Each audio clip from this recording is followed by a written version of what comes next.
Alright, so here's another video, just doing more practice of some taking derivatives and everything. Alright, we have another rule that says that if you want to take the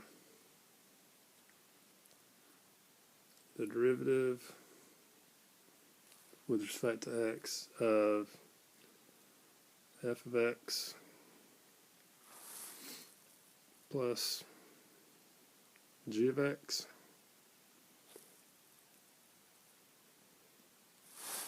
then you just actually do that to both of them. Take the derivative, or I'll just say this so you can get used to seeing different forms of notation for all of it. That is just going to be f prime of x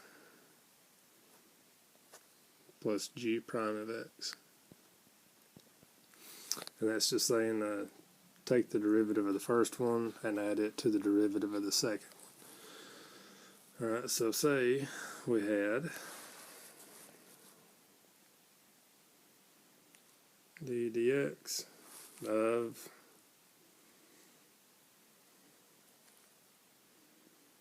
x squared plus 2x. Alright, so according to our rule right up here, we just take the derivative of the first one, and we can see that it has a power, is raised to a power, so we're going to use the power rule, which, if you remember, the power rule just says that you bring down the number, and you keep the x, and then you do the n minus 1 as far as the number minus 1. And that's how you take the derivative of that. And then if you just have a constant times a function, then that is just going to be the constant times the derivative of that function. Okay, so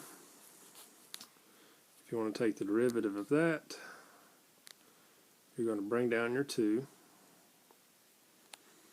You're going to have x to the n minus 1, which is just going to give you 1,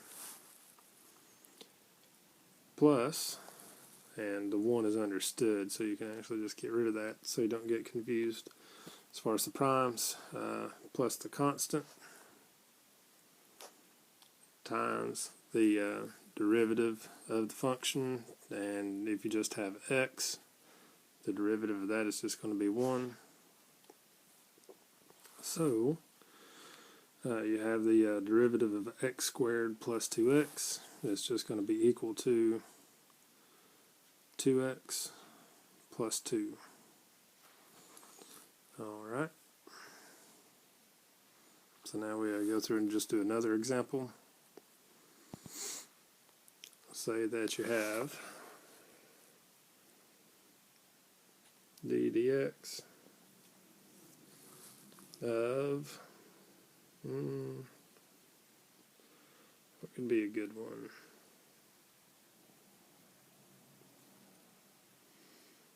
Just say 2 to the x plus x cubed. Alright, well, that one is an exponential, so we're going to have our 2 to the x, which was what was up there, and that's going to be times the ln of the base, and that is just going to be plus, and then you do the power rule, so you bring down the 3, you keep the exponent, or you keep your function or your variable, and then you subtract 1 from the original power.